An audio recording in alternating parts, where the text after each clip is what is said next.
जयपाल सिंह मुंडा ने जब संविधान सभा में खड़े होकर एक सवाल पूछा था कि देखो भाई सुनो, तुम्हारे लिए लोकतंत्र नया होगा, हम सैंधव घाटी सभ्यता के वारिस हैं, तुम्हें लोकतंत्र हमसे सीखना होगा, तुम हमें लोकतंत्र सिखाने वाले कोई नहीं हो। और पैर से कोई कैसे पैदा हो जाएगा भाई? पैर से इसलिए पैदा किया ताकि हमारे लोगों को कहे कि तुम पैर की तरह हमारे नीचे दब के रहना, जैसे जूती हमारे पैर की तरह नीचे रहती है, तुम हमारे नीचे दब के रहोगे।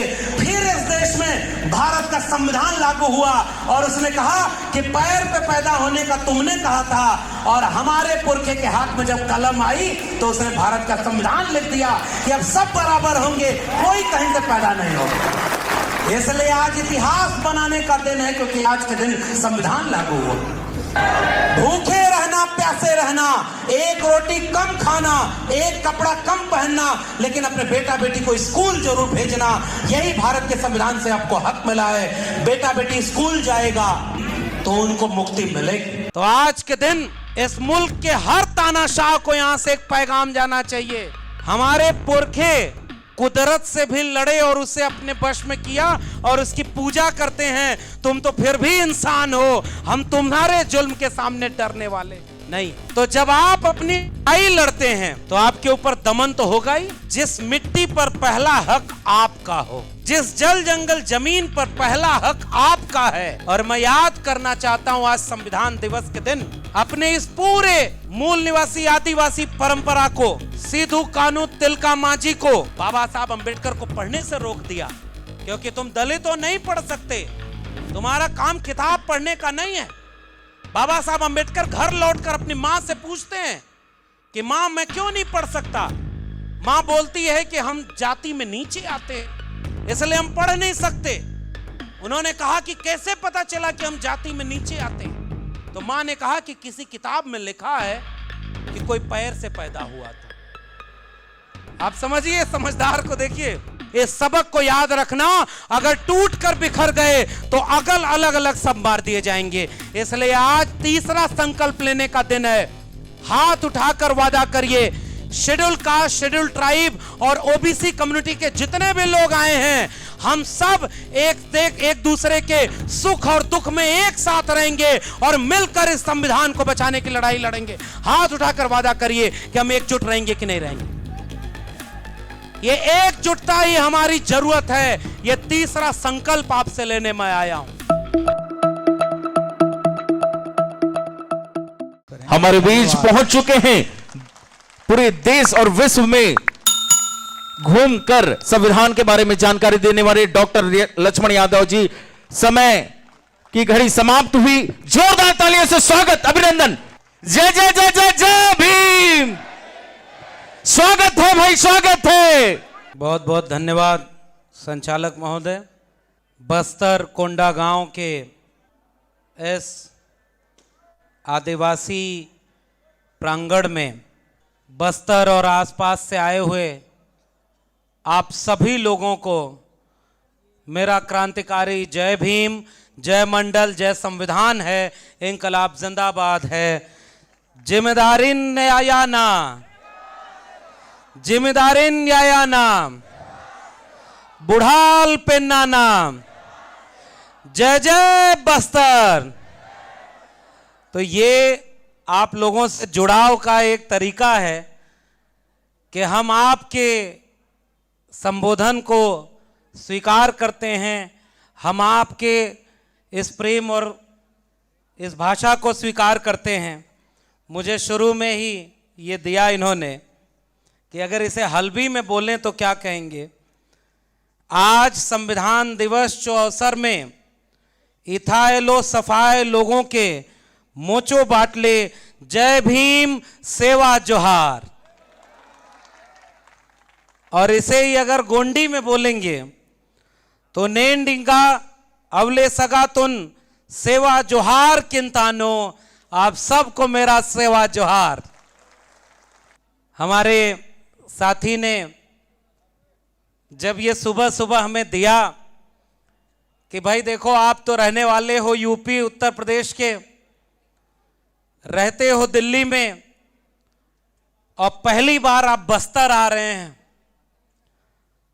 सबसे पहली चीज जो हमको आपको जोड़ती है, किसी को अपना बनाती है, तो वो है भाषा और संस्कृति। तो इसलिए हमने आपकी भाषा और आपकी संस्कृति में यह कहने की कोशिश की है कि हम भी आपके ही जैसे हैं और हम और आप एक हैं। यही भारत का संविधान इस देश को बनाता है। और पूरी आयोजन समिति का मैं बहुत धन्यवाद कहता हूं कि इन्होंने मेरे जीवन का यह ऐतिहासिक दिन मुझे मुहैया कराया। आज भारत में इस देश के हर नागरिक का सबसे बड़ा त्योहार है, क्योंकि आज संविधान दिवस है। और ऐसे संविधान दिवस के दिन मैं बस्तर में आया हूं जीवन में पहली बार। यह आपका प्रेम और मोहब्बत है, इसलिए आज का दिन मेरे जीवन का एक ऐतिहासिक दिन है। इसके लिए आप सबका बहुत धन्यवाद अदा करते हैं। आज मंच पर बहुत सारे सम्मानित लोग बैठे हुए हैं। हमारे दिलीप वासनेकर साहब हैं। इसी कोंडा गांव की मिट्टी की पैदाइश, इसी इलाके से अपने जीवन की शुरुआत करके, वो बाबा साहब वाली बात है ना, कलम को हाथ में लेकर के, जब कलम और किताब को हाथ में लिया तो देश चलाने वाले एक बड़े ओहदे तक पहुंच गए। उन्होंने इस पूरे इलाके का सम्मान बढ़ाया है। सुनील राम टेके साहब हैं, भिलाई से चलकर आए हैं। हेमंत केसरिया जी हैं, हमारे शाहू जी हैं, गौतम जी हैं,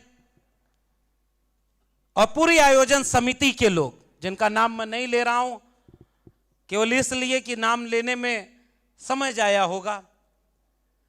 लेकिन यहां इस मंच पर हर तबके के लोग बैठे हुए हैं। SC, ST, OBC सब लोग बैठे हुए हैं।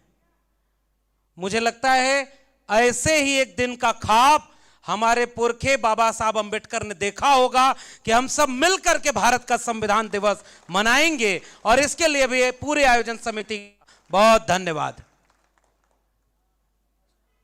इस देश के सबसे ज्यादा खनिज संपदा से लैस मिट्टी में आए हैं। इस बस्तर की मिट्टी में हीरे जवाहरात पैदा होते हैं। इतना खनिज संसाधन है। लेकिन बस्तर को दुनिया में और देश में किस लिए जाना गया? या तो नक्सलवादी आंदोलन के लिए, या इस बस्तर की सरजमी पर रहने वाले आम इंसानों के ऊपर शासन और प्रशासन के दमन के लिए जाना गया। और इसलिए दमन किया गया कि इसी में नारा लिख करके हमारे साथी ने दिया कि जो जमीन सरकारी है वो जमीन हमारी है। यही लड़ाई जो है आपकी कि जो जमीन सरकारी है वो जमीन हमारी है, क्योंकि सरकार भी हमारी है और सरकार हमारे पैसे से चलती है, इसलिए हम अपना हक अधिकार लेकर रहेंगे। यह आपकी लड़ाई है। तो जब आप अपनी लड़ाई लड़ते हैं तो आपके ऊपर दमन तो होगा ही। जिस मिट्टी पर पहला हक आपका हो, जिस जल जंगल जमीन पर पहला हक आपका है। और मैं याद करना चाहता हूं आज संविधान दिवस के दिन अपने इस पूरे मूल निवासी आदिवासी परंपरा को, सिद्धू कान्हू तिलका मांझी को, और ये तो चलो भाई यहां तो भाई उनकी सरकार भी नहीं है, फिर भी सुनाए आपका कार्यक्रम कितना मुश्किल हो गया। ये रमेश पोयाम जी होंगे यहीं कहीं, ये हमारे तमाम साथी हैं। दिलीप साहब लगातार बता रहे थे, पहले कार्यक्रम जहां रखा गया वहां की परमिशन कैंसिल कर दी, फिर कहीं और भेज रहे और फिर यहां करना पड़ा। तो देखो भाई, बाधा तो हमारे समाज में सालों हजारों साल से चली आई। हमारे पुरखे ऐसी ही मुश्किलों से लड़कर यहां तक पहुंच गए।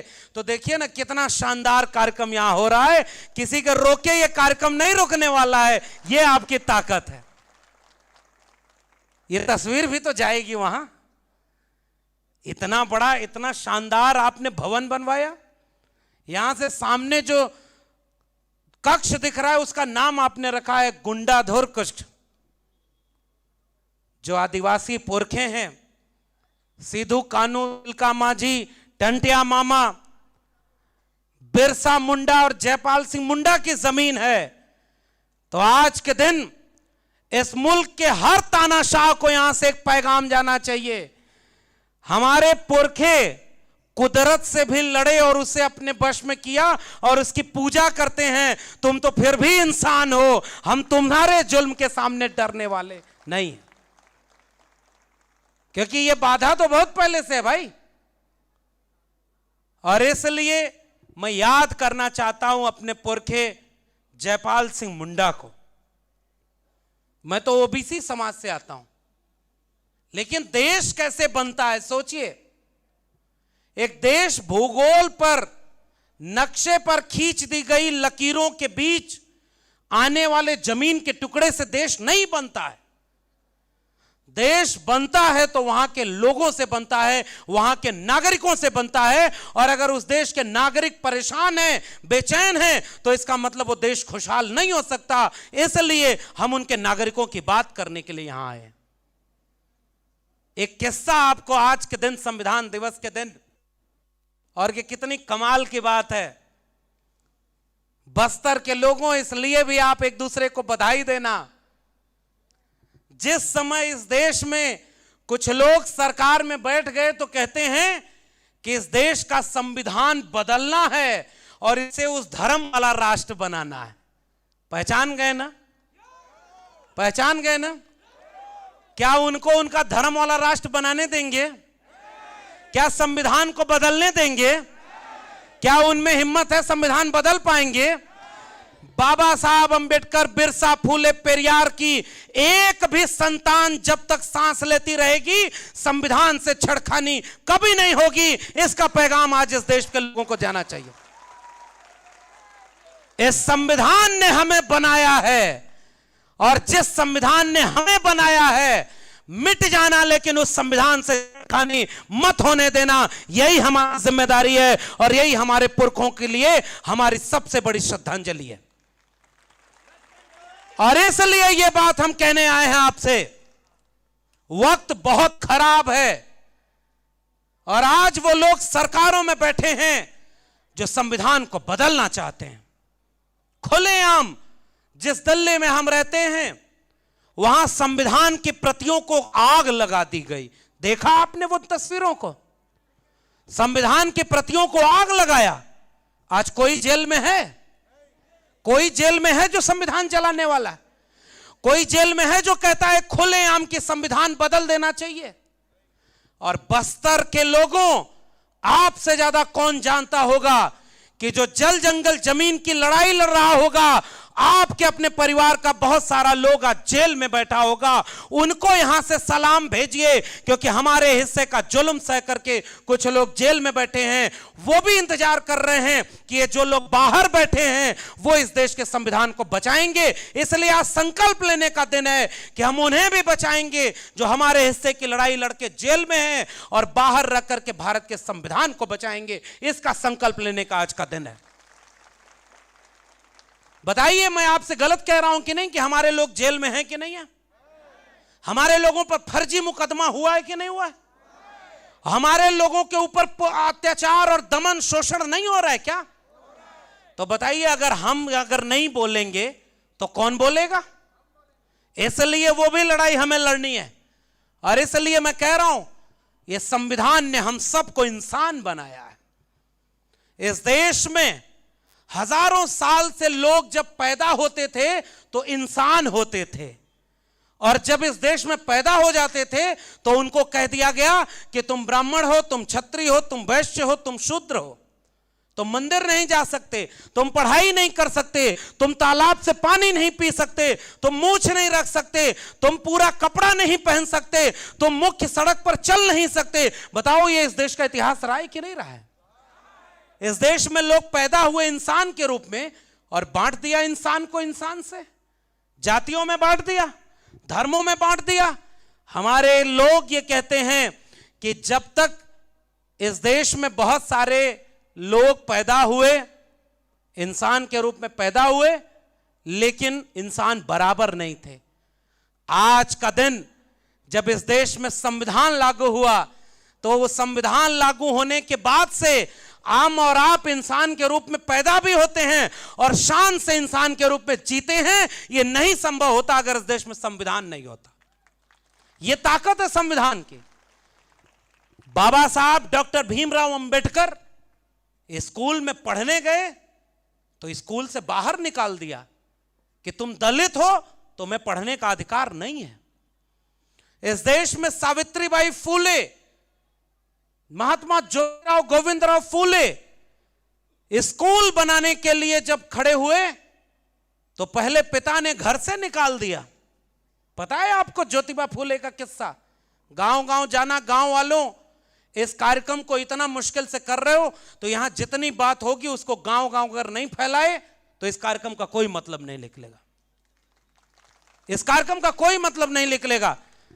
ये हमारे महोदय हैं, इन्होंने सुबह आकर के हमसे कहा कि हम हस्तशिल्पकार लोग हैं, हम हाथ से श्रम करके किसी अनगढ़ चीज को एक खूबसूरत चीज बनाते हैं।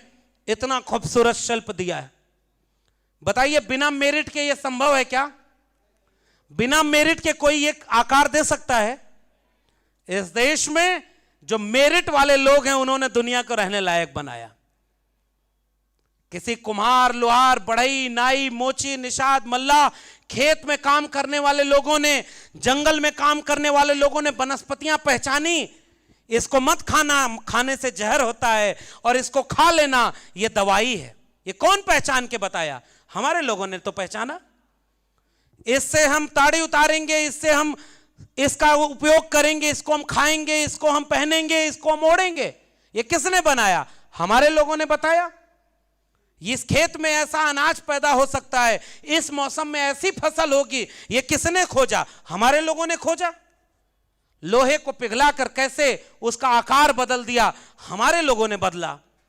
और जब देश आजाद हुआ तो हमारे लोगों को कहा गया कि तुम पढ़ नहीं सकते। और जब आरक्षण लागू हुआ इस देश में तो कहा गया कि आरक्षण से तो कमजोर लोग आ जाएंगे।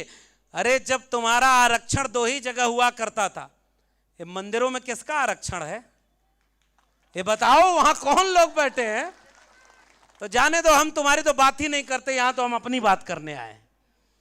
अब तुम्हारी बात कहेंगे तो पोल खुल जाएगी और फिर कहोगे कि एक नोटिस पकड़ाओ कि ये कार्यक्रम क्यों किया और दिल्ली से वक्ता क्यों बुलाया। तो हम अपने आयोजकों को और मुश्किल में नहीं डालना चाहते, और समझदार के लिए इशारा काफी है। ये सारा लूट करने वाला कौन? और वो सब लोग बैठ करके हमारे लोगों को कहा कि हमारे अंदर मेरिट नहीं होती। अगर मेरिट नहीं होती तो बताओ ये बन सकता है क्या? ये बिना मेरिट के बना है क्या? ये महुआ कैसे खाया जाए, इसका लड्डू कैसे बने और इसका और दवाई कैसे बने, ये कौन बनाया होगा? जो महुआ के पेड़ के नीचे पैदा हुआ होगा, जिसने महुआ के नीचे बड़ा हुआ होगा, वो बनाया होगा कि महुआ का क्या इस्तेमाल किया जाता है। और उनको बताते हो कि इनके पास मेरिट नहीं है। इसलिए मैं इतिहास याद करता हूं। बस्तर के लोगों, आज हमारे ऊपर क्या खतरा है, उस इतिहास को पढ़ो और जानो। बाबा साहब अंबेडकर को पढ़ने से रोक दिया क्योंकि तुम दलित हो, नहीं पढ़ सकते, तुम्हारा काम किताब पढ़ने का नहीं है। बाबा साहब अंबेडकर घर लौटकर अपनी मां से पूछते हैं कि मां मैं क्यों नहीं पढ़ सकता? मां बोलती है कि हम जाति में नीचे आते हैं, इसलिए हम पढ़ नहीं सकते। उन्होंने कहा कि कैसे पता चला कि हम जाति में नीचे आते हैं? तो मां ने कहा कि किसी किताब में लिखा है कि कोई पैर से पैदा हुआ था। आप समझिए, समझदार को देखिए। दुनिया भर में इंसान एक तरफ पैदा होता है, यही देश ऐसा नमूना है जहां कोई मुख से पैदा हुआ, कोई भुजाओं से पैदा हो गया। और ये हम नहीं कह रहे भाई, ये हमारे पुरखे ज्योतिबा फूले ने एक किताब लिखी है जिसका नाम है गुलामगिरी। और उस गुलामगिरी में ज्योतिबा फुले लिखते हैं कि अगर कोई मुख से पैदा हुआ तो गर्भ कहां ठहरा, इसका मतलब झूठ बोल रहे थे ना। और पैर से कोई कैसे पैदा हो जाएगा भाई? पैर से इसलिए पैदा किया ताकि हमारे लोगों को कहे कि तुम पैर की तरह हमारे नीचे दब के रहना, जैसे जूती हमारे पैर की तरह नीचे रहती है, तुम हमारे नीचे दब के रहोगे। फिर इस देश में भारत का संविधान लागू हुआ और उसने कहा कि पैर पे पैदा होने का तुमने कहा था, और हमारे पुरखे के हाथ में जब कलम आई तो उसने भारत का संविधान लिख दिया कि अब सब बराबर होंगे, कोई कहीं से पैदा नहीं होगा। इसलिए आज इतिहास बनाने का दिन है, क्योंकि आज के दिन संविधान लागू हुआ। तो बाबा साहब की मां ने कहा कि किसी किताब में लिखा है कि हम लोग पैर से पैदा हुए थे इसलिए छोटी जाति के हैं। बाबा साहब ने कहा कि किताब में गलत भी तो लिखा होगा, क्यों ना किताब बदल दो, क्यों ना नई किताब लिख दिया जाए। तब इतिहास को याद रखना बस्तर वालों, उनको जब मौका मिला तो उन्होंने मनुस्मृति लिखी, जिसमें इंसान को इंसान से बांट कर नफरत करा दिया। हमारे पुरखे डॉक्टर भीमराव अंबेडकर को मौका मिला तो उसने भारत का संविधान लिख दिया, जिसने इंसान को इंसान के बराबर कर दिया। इसलिए हम बिरसा मुंडा और बाबा साहब अंबेडकर की बात करते हैं। यह गलत है कि सही? पुराने लोग जितने मंच पर बैठे हैं वो जानते होंगे। क्या आपको सम्मान और अधिकार था क्या इसके पहले? बिरसा मुंडा ने जब लड़ाई शुरू की तो उन्होंने एक नाम दिया उलगुलान का। और मैं जब भी पढ़ता हूं अपने इतिहास को तो मुझे लगता है कि बिरसा मुंडा संथाल परगना के किसी घाटी पर खड़े होकर, पहाड़ की किसी चोटी पर खड़े होकर, आज भी बिरसा मुंडा इस देश के कमेरा लोगों से जो हाथ से श्रम करते हैं उनको अपील कर रहे हैं, आए मेरे देश के मूल निवासियों, आए मेरे देश के कमेरा लोगों, हमें इन दिकुओं से अपनी जल जंगल जमीन को बचाना है और अपने हक अधिकार को बचाना है। मुझे आज भी बिरसा मुंडा कहीं अपील करते हुए नजर आते हैं। और किसके लिए लड़ाई लड़ी थी बिरसा मुंडा ने? कि मेरी जल जंगल जमीन मेरी है, तो इसका खनिज संसाधन किसका होगा? हमारा होगा। और बाबा साहब संविधान जो लिखते हैं, और वो संविधान में जयपाल सिंह मुंडा आते हैं। जयपाल सिंह मुंडा ने जब संविधान सभा में खड़े होकर एक सवाल पूछा था कि देखो भाई सुनो, तुम्हारे लिए लोकतंत्र नया होगा, हम सैंधव घाटी सभ्यता के वारिस हैं, तुम्हें लोकतंत्र हमसे सीखना होगा, तुम हमें लोकतंत्र सिखाने वाले कोई नहीं होगे। मैं आज भी बस्तर में खड़े होकर ऐसा महसूस कर रहा हूं कि मेरा पुरखा जयपाल सिंह मुंडा कहीं खड़े होकर एक अपील कर रहा है कि हमारे लोग जो सैंधव घाटी सभ्यता के वारिस हैं, हमने इस देश और दुनिया को रहने लायक बनाया है, इसलिए हमारा हक और अधिकार कोई छीनेगा तो हम फिर से उलगुलान करेंगे और उस उलगुलान से हम भारत के संविधान को बचाएंगे। इसलिए हम बिरसा मुंडा और जयपाल सिंह मुंडा को याद कर रहे हैं। बताओ बस्तर के लोगों, क्या आज बिरसा मुंडा और जयपाल सिंह मुंडा की लड़ाई से जो हासिल हुआ था वो खतरे में है कि नहीं है? आपकी जल जंगल जमीन बेची जा रही है कि नहीं बेची जा रही? हमें पता चला, हमारे बहुत वरिष्ठ साथी रोज कल से साथ में हैं, और पता क्या चल रहा है? जमीन हमारी, फसल किसी और की। जमीन हमारी, उससे निकलने वाली खनिज संपदा किसी और की। यहां जमीन हमारी और उस पर बनी फैक्ट्री का मालिक कोई और। ये कैसा देश है भाई? जयपाल सिंह मुंडा ने क्यों कहा था अनुसूची 9 बनाई जाएगी और आदिवासी इलाके का जो भी पूरा इलाका है उसका निर्णय कौन लेगा? उसका निर्णय आदिवासी लेगा, कोई दूसरा उसका निर्णय नहीं लेगा कि मेरी जमीन में कौन आएगा और कौन नहीं आएगा। बताओ आदिवासी लोगों, आपके उस अधिकार पर खतरा है कि नहीं है? वन अधिकार कानून हम तो किताबों में पढ़ते हैं, आप तो झेलते होंगे। कौन सरकार की बात करे? यह सांस्कृतिक कार्यक्रम है, वरना एक एक के गुनाहों को अगर यहां गिनने लगे तो इस हमाम में सारे नंगे हो जाएंगे।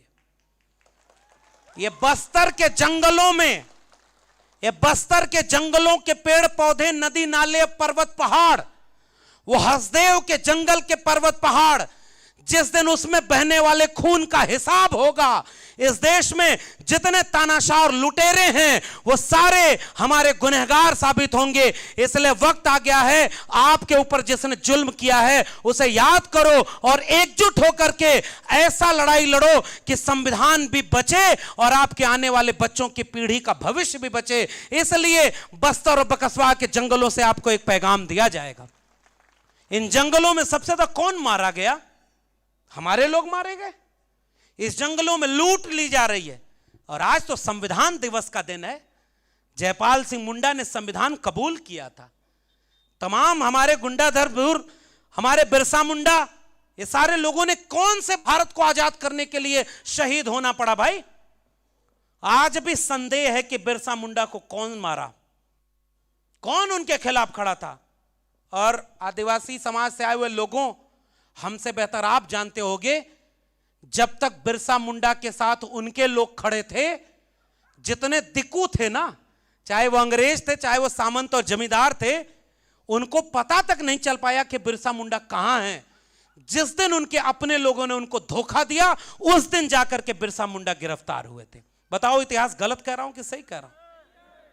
हमारे अपने लोग अगर हमारे खिलाफ ना हो तो लड़ाई कभी हम नहीं हार सकते। यह बात हमारी याद रखिएगा। हमें आपस में बांटा जा रहा है। आदिवासी को आदिवासी से लड़ा दो, दलित को दलित से लड़ा दो, ओबीसी को सबका दुश्मन बना दो। यह कौन कर रहा है? यह हमारे इतिहास को तोड़ने वाले लोग कर रहे हैं। इसलिए आज वो जो दिक्कू है ना, पहचानो, कल के दिक्कू गोरे अंग्रेज थे। भगत सिंह ने कहा कि मैं ऐसी आजादी नहीं चाहता कि गोरे अंग्रेज चले जाएं और भूरे अंग्रेज हमारे ऊपर राज करें। देश तो आजाद हो गया। ये जो दिक्कू आया था इंग्लैंड से, वो तो दिक्कू वापस चला गया। फिर नए नए दिक्कू आए और उनके नए नए वकील आए। बस्तर के लोगों नाम नहीं लूंगा, लेकिन आप काम से पहचान जाओगे मैं किसकी बात करने आया हूं। वो बेच रहे हैं भारत को, मैं चैन से कैसे सो जाऊं। वो लूट रहे हैं भारत को, खामोश मैं कैसे हो जाऊं। हां, मैंने कसम उठाई है, मैं देश नहीं बिकने दूंगा, मैं देश नहीं झुकने दूंगा, मैं देश नहीं रुकने दूंगा। पहचान गए कि नहीं ये नारा कौन लगाया था? पहचान रहे कि नहीं ये कौन बोला था? हां, अब कोई पनौती भी बोल रहा है, मैं नहीं बोल रहा हूं भाई। मैंने नहीं बोला। ये समझदार को इशारा काफी। नारा लगाया कि देश बिकने नहीं दूंगा, हमको वोट दे दो। और जब वोट ले लिया, रेल बेच दिया, बैंक बेच दिया, LIC बेच दी, BSNL बेच दिया, जल जंगल जमीन बेच रहा है। और बाहर से नए नए दिक्कुओं को लेकर, अंबानी और अडानी को लेकर हमारे जंगलों पर विकास के नाम पर विनाश करने का काम कर रहा है। यहां से उस दिक्कू को अगर आप पहचानते हैं कि नहीं, बताइए हाथ उठा करके। इन नए वाले दिक्कुओं को पहचानते हैं कि नहीं? इन नए वाले दिक्कुओं का काम देख रहे हैं कि नहीं? तो इन नए वाले दिक्कुओं का हिसाब करेंगे कि नहीं? क्या आप अपनी जल जंगल जमीन बिकने देंगे? क्या विदेशी को आकर लूटने देंगे? क्या यहां पर विकास के नाम पर विनाश होने देंगे? तो एक ही काम करिए, हर घर संविधान और घर घर संविधान पहुंचाइए। यही संविधान हमारी और आपकी लड़ाई लड़ेगा। और पहचानिए उन दिक्कुओं को। रेल बिक गई, बैंक बिक गया, BSNL बिक गया, सरकारी नौकरी बिक गई। पीछे में कोई कंपनी है, हेमंत जी, देखिए लोकल लोग हमसे ज्यादा जानते हैं। मैं इसीलिए कह रहा हूं भाई, हमारी जितनी उम्र होगी उतना संघर्षों में लगा देने वाले लोग ये सामने बैठे होते हैं। ये बुजुर्ग लोग, ये सारे लोग उतना संघर्ष में हैं। तो देखिए, हम तो बोल लेते हैं, बाहर से आए इसलिए बोल ले रहे हैं, आपका सम्मान है। और हम तो अभी चले जाएंगे, अभी हमको तुरंत जाना है। लेकिन जो आपकी लड़ाई लड़ रहा है ना गांव में, ये रमेश पोयाम जी और उनकी पूरी टीम जो है ना, और ये जितने लोग पुराने आपके साथी हैं, ये कमिश्नर साहब हैं, पता नहीं कैसे इनको सरकार झेल रही होगी। ऐसे कमिश्नर उनको चाहिए जो चुपचाप उनका काम करे और अपने लोगों को चुप रखे। और ये कमिश्नर साहब उल्टा काम करते हैं, उनको नाराज करके अपने लोगों को जगा रहे हैं, फिर भी देखिए आपके बीच में बैठे हुए हैं। तो ऐसे लोगों को, ये सुनील जी हैं यहां बैठे हुए हैं, ऐसे लोगों की जरूरत है। तो जो लोग आपके लिए आपके यहां इलाके में लड़ रहे होंगे, आप पहचानिएगा, उनको अकेला मत पड़ने दीजिए। हम तो भाषण देके चले जाएंगे ना भाई, कल को आपके मोहल्ले और इलाके में जब लड़ाई होगी, बुरे लोग 10% भी नहीं होते और 90% अच्छे लोग होते हैं, लेकिन 10% बुरे लोगों के शिकार क्यों होते हैं पता है? क्योंकि अच्छे लोग अपने घर में बैठे होते हैं और बुरा आदमी चौराहे पर खड़े होकर आपका अधिकार छीन रहा होता है। और यह सच है कि नहीं सच है? जिस दिन किसी एक के खिलाफ अन्याय अत्याचार हो और पूरा गांव अगर उसके साथ खड़ा हो जाए, तो क्या मजाल कि कोई अगला अत्याचार करने के लिए आपके सामने आ जाए? संभव है क्या? लेकिन हमको जातियों में बांट दिया। तो पहला, मैं ज्यादा नहीं बोलूंगा, इशारे में बोल रहा हूं, पहला संकल्प लेकर जाइए, एकजुट रहना है। हमको जातियों में नहीं बंटना है, हमको जमात में बंटना है। और एक फॉर्मूला, जितने लोग हाथ से मेहनत करते हैं वो हम सब एक हैं। 90% हम कमेरा हैं और 10% लुटेरा हैं। ये जंग कमेरा बनाम लुटेरा की है। और 90% लोग जिस दिन एकजुट हो जाएं, बस्तर के जंगल को भी बचाएंगे, हसदेव के जंगल को भी बचाएंगे। और जिस दिन 90% एक हो जाएं, क्या मजाल कि मणिपुर की किसी हमारी आदिवासी मां और बहन के साथ कोई इस तरह से नंगा करके उनका चीरहरण कर ले, क्या सजा नहीं दोगे आप उनको? क्या जानते नहीं हो आप जिन्होंने आपकी मां बहनों को नंगा कर दिया? माफी मांगी क्या? माफी मांगी क्या मणिपुर पर? ये यहां पर बैठे हुए नेता इजराइल तक चले जाते हैं, मीडिया वाले इजराइल का दर्द देख लेते हैं। मणिपुर कोई नहीं जाता, क्योंकि वहां मारा जाने वाला इस देश का कमेरा है। बताओ, कमेरों हमारी आबरू और हमारी इज्जत की यही कीमत रह गई है? मध्य प्रदेश में एक आदिवासी के ऊपर कोई पेशाब कर ले और इस देश में कुछ नहीं हुआ? क्या इस देश में संविधान यही बचा हुआ है? गलत कह रहा हूं कि सही कह रहा हूं? ये मणिपुर में इस तरह से किया। और मैं कह के जा रहा हूं, अगर हम सब आपस में बिखरे रहे, आपस में लड़ते रहे, कल मणिपुर में हुआ है। और बस्तर का इतिहास क्या कोई बहुत अच्छा इतिहास है? मैं मिला हूं यहां की एक योद्धा से जिसका नाम है सोनी सूरी, और मैं याद करना चाहता हूं सोनी सूरी को, जिसने इतनी लड़ाई लड़ी है और उसने बताया कि बस्तर में कितना जुल्म हो रहा है। हमने अपने चैनल पर इंटरव्यू किया था और हमें भी धमकी दी गई। और बस्तर के लोगों, एक हिम्मत मांगने आया हूं, एक आध हफ्ता बाद मेरा भी इंटरव्यू होने वाला है, क्योंकि मैं ठेके पर प्रोफेसर हूं, पता है कि नहीं आपको? अभी परमानेंट नहीं हूं। और वो लोग साजिश कर रहे हैं कि हमारी नौकरी छीन लें। अरे देखो, जब नौकरी पानी थी ना, तो अपने दम पर वो नौकरी पा गए, लेकिन तुम्हारे यहां झुक करके अपने जमीर का समझौता करके कोई नौकरी नहीं मांगेंगे। ये इतनी बड़ी आवाम है, इसके बीच में रहेंगे और हक हुकूक की लड़ाई लड़ेंगे। इसलिए हम जोखिम लेकर आपके बीच में आते हैं। हमारे ऊपर खतरा है जो लड़ाई आप लड़ रहे हैं। और ये बैठे हुए हैं, ये धनीराम जी, धनीराम बंजारा साहब सुबह मिलने आए और इन्होंने एक संविधान की पुस्तिका इतनी बड़ी पकड़ाई और कहा कि हमें इस देश में घर घर संविधान पहुंचाना है। ये योद्धा लोग हैं, इनकी ताकत बनिएगा।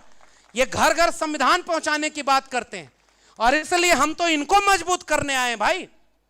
इसलिए पहचानिए नए दिकों को। और पहला मेरा गुजारिश है आपसे, बांटने वाला कोई आएगा, शिकारी आएगा, जाल फैलाएगा, दाना डालेगा, मगर पक्षियों तुम जाल में फंसना मत।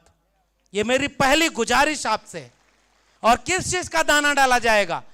80 करोड़ लोगों को 5 किलो अनाज हम और 5 साल तक देंगे। पहचान गए कि नहीं? हमारे पुरखों ने अनाज पैदा करके देश ही नहीं दुनिया का पेट भरा, और आज हमको तुम कहते हो 5 किलो अनाज फ्री में दोगे? नहीं, बच के रहिएगा। पुरानी पीढ़ी के लोग जगह जमीन गिरवी रखे ताकि हाथ में कलम और किताब आए। पहचानना बस्तर के लोगों। मुझसे कुछ विद्यार्थी मिलने आए थे जो गुंडाधर डिग्री कॉलेज के विद्यार्थी थे। यहां बहुत तादाद में महिलाएं, लड़कियां बैठी हैं, नौजवान बैठे हुए हैं। आपको यह पता होना चाहिए, आपके हाथ में कलम पकड़ने का मौका मिले या कुदाल फावड़ा पकड़ने का मौका मिले, आप किसे चुनोगे? कलम पकड़ोगे ना। पुरखे कुदाल फावड़ा चलाते रहे, पुरखे खेती काम करते रहे, लेकिन आज अगर मौका मिले तो आप कलम पकड़ेंगे कि नहीं? आपके घर में 1 रुपया बचेगा तो आप नहीं चाहेंगे कि आपका बेटा और बेटी पढ़ने जाए? ये किससे मिला? ये भारत के संविधान से मिला है। और अभी धनीराम जी उस संविधान के अनुच्छेद को पढ़ रहे थे कि सरकार की जिम्मेदारी है कि 21 साल तक के एक संविधान के 21वें अनुच्छेद में लिखा है कि प्राथमिक और माध्यमिक शिक्षा मुफ्त होनी चाहिए। तो जहां मुफ्त शिक्षा होनी चाहिए थी, जहां मुफ्त में दवाई होनी चाहिए थी, पढ़ाई होनी चाहिए थी, वहां 5 किलो अनाज मुफ्त में बांटा जा रहा है। जाल पकड़ रहे हैं कि नहीं? फ्री का खाओ और उनको वोट दे दो ताकि वो रोज आपको मंदिर और मस्जिद के नाम पर लड़ाएंगे। और आदिवासी समाज के लोगों, आपसे हमारा एक और अलग रिश्ता है। जब आप पीला गमछा हमें भेंट करते हैं ना, तो हमारे ओबीसी समाज के साहू जी लोग बैठे, इनसे पूछिएगा, ओबीसी समाज में भी प्रकृति की पूजा की जाती है और आदिवासी समाज में भी प्रकृति की पूजा की जाती है। यह हमारा और आपका रिश्ता है। हमारे यहां भी पीले गमछे से स्वागत किया जाता है, हमारे यहां भी फसल कटने पर पूजा होती है, हमारे यहां भी फसल बोने पर पूजा होती है, हमारे यहां शादी विवाह हो तब भी प्रकृति की पूजा होती है। और आज कुछ लोग बाहर से देवी देवता लेकर के आ रहे हैं, कर रहे हैं इसको पूजो। पूजेंगे क्या आप? आपका अपना देवी देवता है, आपके अपनी संस्कृति है, आपका अपना परंपरा है। क्या दूसरे की परंपरा आप में थोपी जाएगी तो मान लेंगे क्या? आपकी संस्कृति के ऊपर दूसरा हमला किया जा रहा है कि नहीं, बताइए आप। मुझसे ज्यादा तो आप जानते होंगे। क्या आपको आदिवासी की बजाय बनवासी नहीं कहा जाता है? कहा जा रहा है आप बनवासी हैं क्या? आप बनवासी अपने को मान लेंगे? अरे बनवासी नहीं, जयपाल सिंह मुंडा ने कहा कि हम आदिवासी हैं, इस देश के मूल निवासी हैं और जंगल हमारा है, जमीन हमारी है और यह देश हमारा है। बनवासी कहने वाले लोग चाहते हैं कि आप वन में ही रहें, और हम चाहते हैं, बिरसा मुंडा, जयपाल सिंह मुंडा और भारत का बाबा साहब का संविधान चाहता है कि जंगल में रहने वाला देश की संसद में बैठे और देश को चलाए। इसलिए आदिवासी कल्चर पर हमला मत करने दीजिएगा। वो बनवासी कहता जाके जंगल में रहो, और जंगल में क्या रहो? गुलाम बनकर। हम सड़क बनाने आ रहे, हम जो है पुल बनाने आ रहे, और सड़क और पुल बनाने के नाम पर हमारी और आपकी संस्कृति के ऊपर हमला हो रहा है कि नहीं? मैंने देखा है हमारे तमाम लोग, बस्तर में हर दिन कहीं ना कहीं आंदोलन हो रहा है कि नहीं हो रहा है? बिना मनमर्जी के आपके घर के भीतर कोई घुस जाए तो मान जाएंगे क्या? और ये घुस रहे हैं आपके घर के भीतर ताकि यहां की संपत्ति लूट करके, वो जो नारा लगाया था मैं देश नहीं बिकने दूंगा, अपने दोस्तों को यह सारी संपत्ति बांट दे और आपको कहे कि 5 किलो अनाज पर तुम गिरवी हो गए हो। क्या बताओ, आप अपनी जल जंगल जमीन को या अंबानी अडानी के हाथों बेच करके इनके 5 किलो अनाज पर इन पर वोट देने को तैयार हो क्या? क्या आप पहचान रहे हैं कि नहीं ये आपको गुलाम बनाने आए हैं? इसलिए मैं आपसे कहने आया हूं, इन नए वाले दिक्कुओं को पहचानिएगा, क्योंकि उनका एक चौकीदार, समझ गए ना, एक चौकीदार बैठा दिया है दिल्ली में। अभी जहाज में उड़ रहा था और हवा में पता नहीं किसको ऐसे हाथ हिला रहे थे, देखा तस्वीर कि नहीं? ऐसे हाथ हिला रहा। 35 साल भीख मांगी है, रेलवे स्टेशन पर चाय बेची है। भाई हत्ते कट्टे थे, भीख क्यों मांगे? आके बस्तर में दिखा दो, एक भी कमेरा आदमी भीख नहीं मांगेगा, वो मेहनत से काम करके अपना पेट भरना जानता है। अपने भीख मांगने वालों को देश सौंप दिया।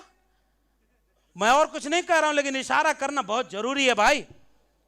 इतना साल भीख मांगे, रेलवे स्टेशन पर चाय बेचते उसे किसी ने नहीं बेचा, देखा, और पूरा देश बेच रहा है, फिर भी देश वाले नहीं समझ रहे कि वो पूरा देश बेच रहा। सौगंध मुझे इस मिट्टी की, मैं देश नहीं बिकने दूंगा। आपकी सब चीज बिक रही है कि नहीं बिक रही है? आप मुझे बताओ, मैं तो गलत नहीं कह रहा। शिक्षा बिकी कि नहीं बिकी? रोजगार बिक रहा है कि नहीं बिक रहा? सरकारी जमीन बिक रही है कि नहीं बिक रही? सरकारी बैंक बिक रहा है कि नहीं बिक रहा? सरकारी कंपनी बिक रही है कि नहीं बिक रही? सब प्राइवेट हाथों में चला गया कि नहीं चला गया? और आप जान रहे हो तो यह भी जानते होगे, वो चौकीदार ये भी बोला है, हमारा क्या है जी, हम तो फकीर आदमी हैं, झोला लेके चल देंगे, आपका क्या होगा मैं आपसे पूछने आया हूं। वो तो चौकीदार है, चल देगा झोला लेके। आप बस्तर छोड़ के कहां जाओगे? हम कहां जाएंगे? एक कविता मैं पढ़ना चाह रहा हूं, इसलिए यहां पर खड़े होकर हम मेहनत कश जग वालों से जब अपना हिस्सा मांगेंगे, एक खेत नहीं, एक गांव नहीं, हम सारी दुनिया मांगेंगे। उसकी लड़ाई है भारत के संविधान की लड़ाई कि जल जंगल जमीन हमारा है, हम इसे बेचने नहीं देंगे। इसलिए पहला वादा मैं आपसे केवल यही लेने आया हूं कि भूखे रहना, प्यासे रहना, एकजुट रहना। और दूसरा वादा, घर में 1 रुपया भी बचाना मेरे भाइयों बहनों, अपने बेटा बेटी को शिक्षा जरूर दिलाना, क्योंकि बाबा साहब अंबेडकर ने कहा कि शिक्षा वो शेरनी का दूध है, उसे जो पिएगा वो दहाड़ेगा। जयपाल सिंह मुंडा गोल्ड मेडलिस्ट थे, इसलिए संविधान सभा में खड़े होकर दहाड़ कर बोले ये जमीन हमारी है और यहां हमारी मिल्कियत की। इस बस्तर से अब हमें नए जयपाल सिंह मुंडा की जरूरत है, इसलिए अपने बेटा बेटी को शिक्षा दिलाइएगा। यह मैं दूसरा से संकल्प लेने आया हूं। हाथ उठाकर बताओ, आप अपने बेटा बेटी को शिक्षा दिलाएंगे कि नहीं दिलाएंगे? पढ़ाएंगे कि नहीं पढ़ाएंगे? भूखे रहना, प्यासे रहना, 1 रोटी कम खाना, 1 कपड़ा कम पहनना, लेकिन अपने बेटा बेटी को स्कूल जरूर भेजना। यही भारत के संविधान से आपको हक मिला है। बेटा बेटी स्कूल जाएगा, लड़कियां स्कूल जाएंगी तो उनको मुक्ति मिलेगी। अब एक और इतिहास की बात बताओ, आप स्कूल गए थे बाबा साहब डॉक्टर अंबेडकर, तो स्कूल से बाहर क्यों निकाला? क्योंकि उनकी जाति छोटी थी। सावित्रीबाई फुले का नाम जानते हैं कि नहीं आप लोग? वो तो महाराष्ट्र के रहने वाले थे।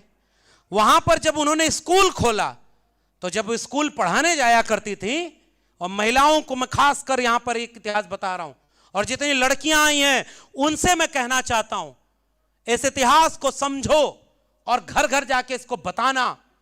जब सावित्रीबाई फुले अपने स्कूल को पढ़ाने के लिए जाया करती थी, उनके ऊपर मैला फेंका जाता था, पता है कि नहीं आपको? पत्थर मारा गया। क्यों? महाराष्ट्र में पोस्टर लगा दिया गया कि ये शूद्रों और महिलाओं को शिक्षा दिला रहे हैं, इसलिए धर्म के विरोध में काम कर रहे हैं। पता है कि नहीं ये इतिहास? उनको घर से निकाल दिया। और सावित्रीबाई फुले 2 साड़ी लेकर अपने स्कूल जाया करती थी, और उनसे कहा कि भाई ये हमारे धर्म के खिलाफ काम कर रही हैं। मैं एक सवाल पूछना चाहता हूं, वो धर्म हमारा कैसे हुआ जो महिलाओं को और शूद्रों को शिक्षा से वंचित रख रहा है? इसका मतलब वो धर्म हमारा नहीं था, वो धर्म हमारे ऊपर थोपा गया था। आज की तारीख में अगर सबसे ऊपर कोई धर्म है तो उस धर्म की किताब का नाम है भारत का संविधान, जिसने हमें शिक्षा देने का मौका दिया है। इसलिए हम संविधान को मानने की बात करते हैं, और इस संविधान को कुछ लोग बदलना चाहते हैं। तो आदिवासियों की लड़ाई आदिवासी लड़ रहा, दलित समाज की लड़ाई दलित समाज के लोग लड़ रहे, और ओबीसी समाज के लोग ओबीसी की लड़ाई लड़ रहे। बस जानते हैं गलती कहां हो रही है? सारे अलग अलग लड़ रहे हैं। हम लोग को बचपन में एक किस्सा सुनाते थे ना, एक बाप जब मरने लगा, बड़ा था, उसके पास खूब जमीन थी, तो वो जब गुजरने लगा तो उसने कहा कि ये चारों बेटे तो हमारे आपस में लड़ते हैं, ये हमारी संपत्ति को तो लुटा देंगे। उसने चारों को बुलाया, चारों को एक एक लकड़ी दी और कहा कि एक एक लकड़ी को तोड़ दो। चारों ने लकड़ी तोड़ करके दिखा दी। फिर बाप ने दूसरी लकड़ी दी, कहा 4 लकड़ी चारों को एक साथ बांध दो, अब तोड़ कर दिखाओ। वो लकड़ी नहीं टूटी। बाप ने कहा कि समझ गए, अगर अलग अलग रहोगे तो ऐसे ही टूट जाओगे, अगर एकजुट हो जाओगे तो तुम्हें कोई तोड़ नहीं पाएगा। इस इतिहास को आज यहां से कहना जरूरी है। मैं बचपन में छोटा था, अंगूर खरीदने एक बार गया, दिलीप साहब, अंगूर खरीदने गया तो मेरे पिताजी ने कहा कि देखें तुमको कुछ आता जाता है कि नहीं, जरा अच्छा और सस्ता लेके आना। और ध्यान से समझना है इस किस्से को। मैं जब अंगूर खरीदने गया तो सस्ता अंगूर देख के जो टूटा हुआ बिखरा था वो 10 रुपए किलो लेके चला आया। पिताजी को बहुत खुश होके बोला कि देखो पिताजी, 10 रुपए में 1 किलो अंगूर लेके आया हूं, मुझे खरीदना और बेचना इतना अच्छा आता है, हमको आशीर्वाद दो, एक दिन देश का प्रधानमंत्री बन जाऊं ताकि खरीदने और बेचने का काम और आसानी से कर लूं। आप समझ रहे हैं ना। पिताजी ने मुझसे कहा कि सुनो, ये अंगूर 10 रुपए में 1 किलो मिला और दूसरा, मैंने कहा वो 20 रुपए किलो था। कहे क्यों, दोनों में अलग क्या था? तो कहा ये वाला अंगूर ऐसे टूटा हुआ रखा था और पहला वाला अंगूर गुच्छे में था। तो पिताजी ने कहा कुछ समझे? मैंने कहा नहीं।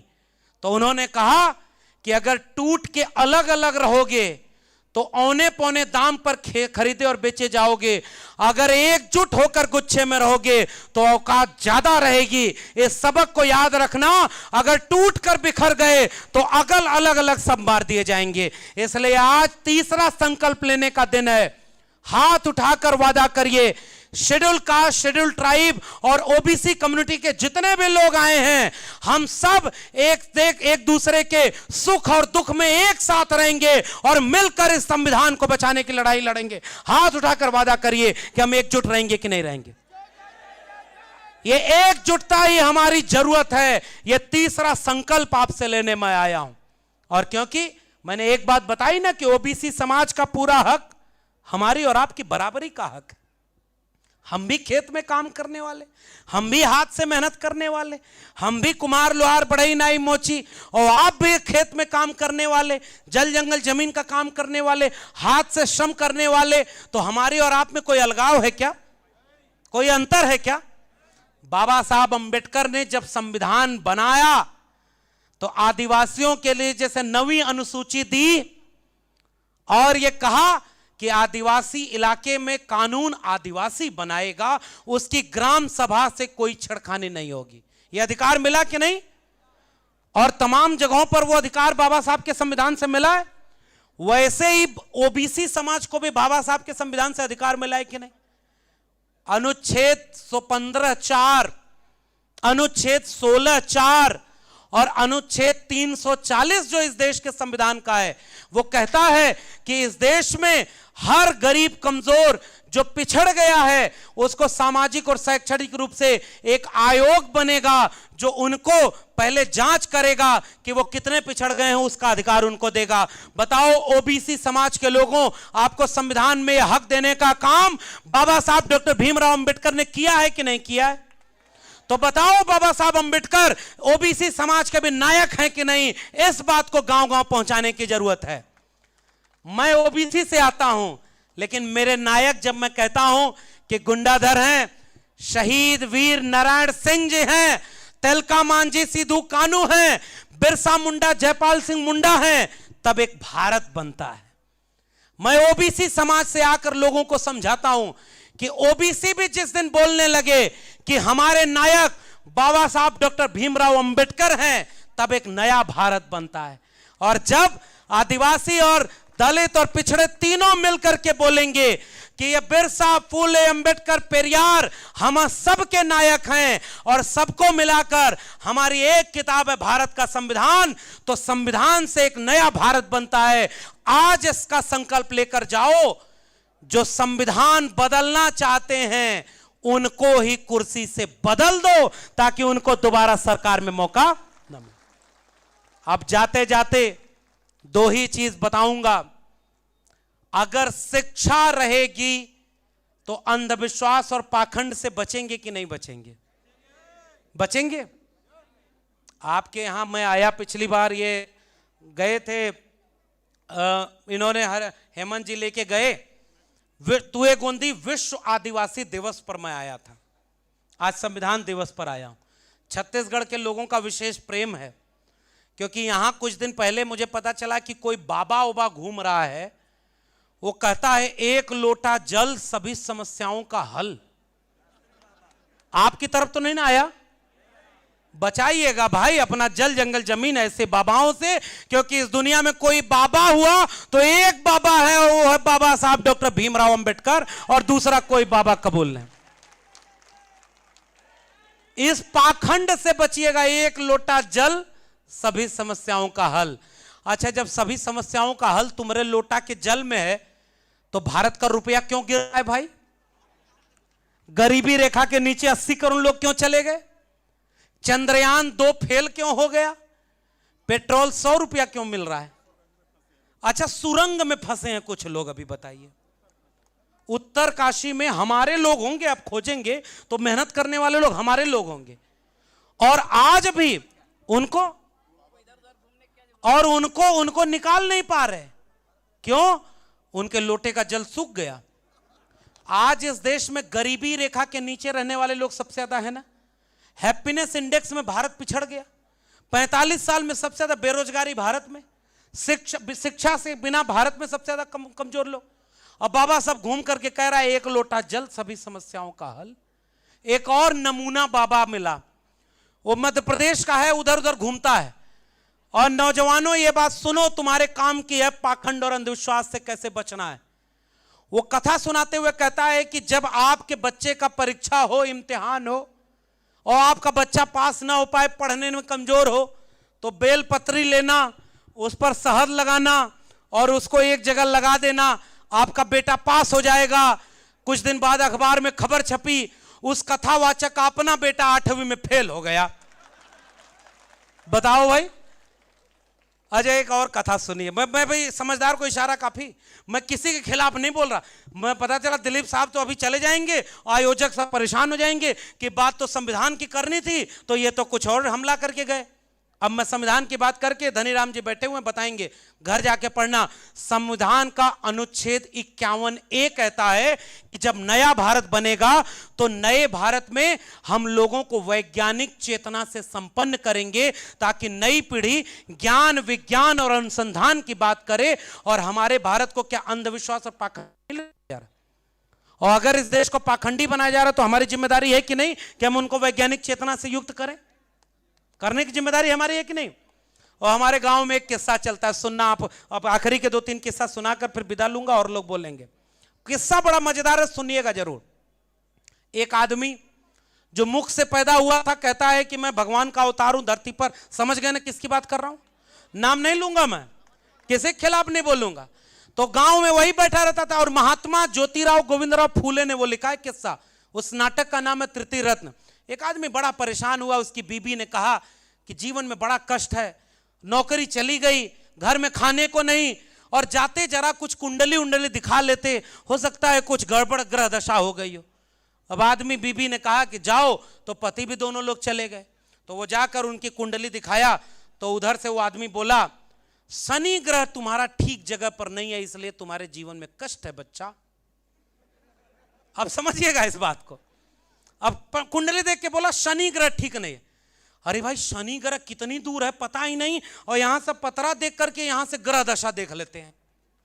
चंद्रमा पर पानी है कि नहीं अभी भी विज्ञान खोज रहा है, और हमारे यहां चांद पर विज्ञान पहुंच रहा है और गांव में भूत पाया जाता है। ये ऐसा देश है भाई।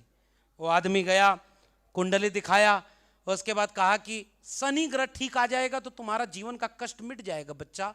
तो कहा हुजूर कैसे आएगा? तो कहा एक हवन करानी होगी, 25 गांव के हमारे लोगों को बुलाकर खिलाना होगा। हमारे लोग कह रहा हूं, मतलब समझ रहे ना? पैदा हो घर में आपके तो भी खिलाओ उसको, घर में कोई मर जाए तो भी बुलाकर खिलाओ उसको, घर में कुछ अच्छा खरीद के लाए तो भी खिलाओ उसको, घर में कुछ बुरा हो जाए तो भी खिलाओ उसको, घर में तुम्हारे खाने को नहीं है उधार मांगकर खिलाओ उसको। अब पहचानो वो कौन है जो मुफ्त का आपका खा रहा है और आपके बच्चों को कहता है आरक्षण की वजह से ये देश बर्बाद हो गया। पहचान रहे कि नहीं पहचान रहे? वही आदमी बोला कि हमारे आदमी को 25 गांव को बुलाकर खिलानी ग्रह ठीक जगह पर आ जाएगा। बस्तर के लोगों, विज्ञान और तकनीक की बात करने आपके बीच में आया हूं। वो आदमी बोला कितना 1000 रुपया खर्चा आएगा? तो वो आदमी कहा कि हुजूर इतना पैसा तो नहीं है, हम तो बहुत गरीब आदमी हैं, खेती किसानी करके जीते हैं। तो कहा अच्छा चलो तुम्हारे लिए डिस्काउंट कर देंगे, 50% सेल लगा दिया, 5000 दे देना, तुम्हारा काम हो जाएगा।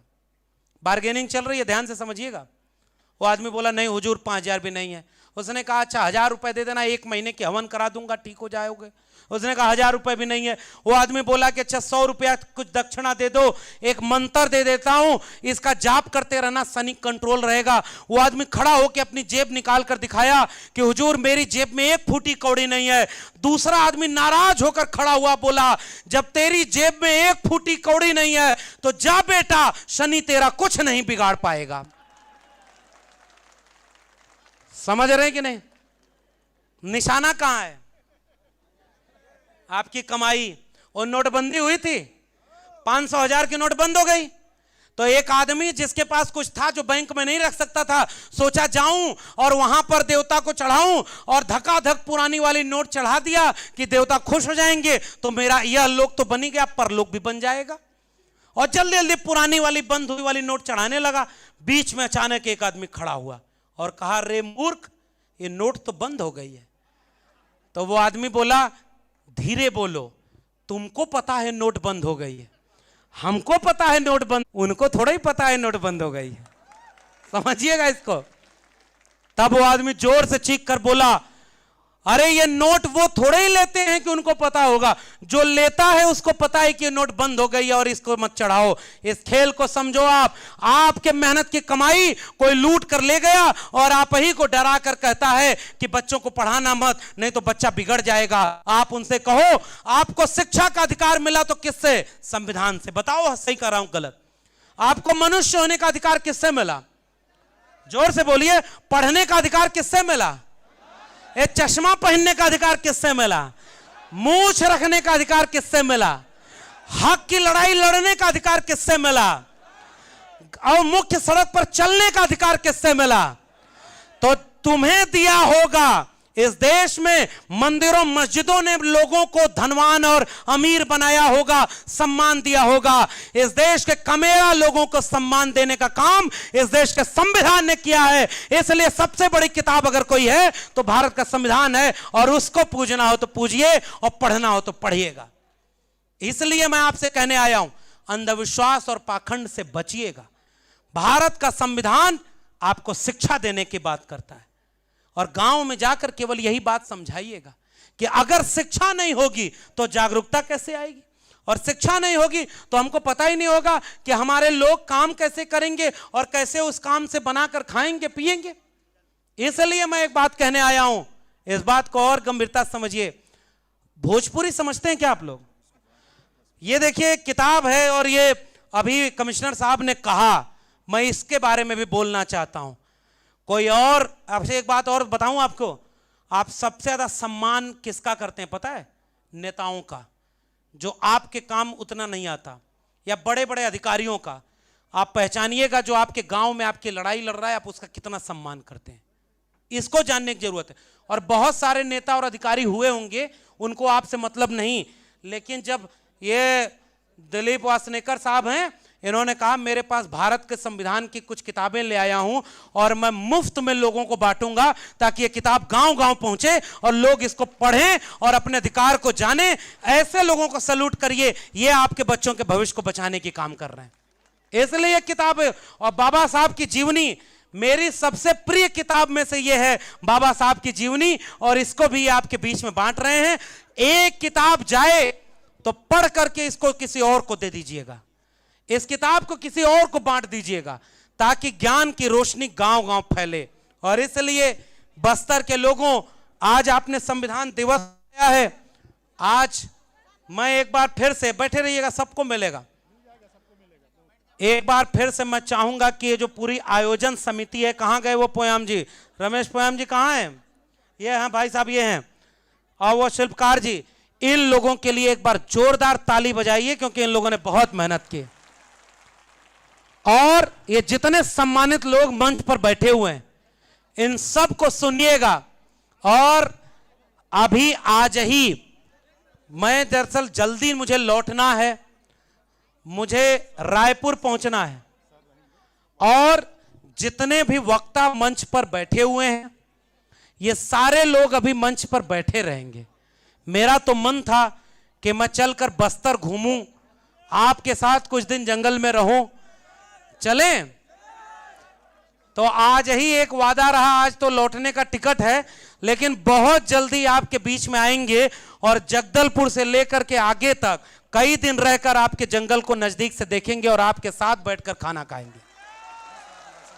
और जब भी इस तरह का मौका मिलेगा, क्योंकि विश्व आदिवासी दिवस तो भी बहुत दिन बाद आएगा ना हेमंत जी, वो तो अगस्त में आएगा। अरे इतना दिन इंतजार नहीं करेंगे भाई, हम महीने 2 महीने में फिर आपके यहाँ आएंगे। और अच्छा, ये बोल दिया हमने बस्तर संपदा आपकी। भाई देखो, एक नारा हम लोगों का बहुत पुराना है। हमारे यहां नारा लगता था कि अंग्रेज यहां से चले गए, अंग्रेजी को भी जाना होगा, अंग्रेजी में काम न होगा, फिर से देश गुलाम न होगा, मिटे गरीबी और अमीरी, मिटे चाकरी और मजबूरी, और सबको सब रोटी, सबको कपड़ा, सबको शिक्षा, सबको काम, वरना होगी नींद हराम। जो जमीन को जोते बोए वो जमीन का मालिक होए, राष्ट्रपति का बेटा होया, चपरासी की बेटी हो और टाटा बिरला अंबानी हो, सबको शिक्षा एक समान, सबको शिक्षा सबको काम, वरना होगी नींद हराम। और सबको शिक्षा दे न सके जो, वो सरकार निकम्मी है, और जो सरकार निकम्मी है वो सरकार। तो बदलेंगे कि नहीं?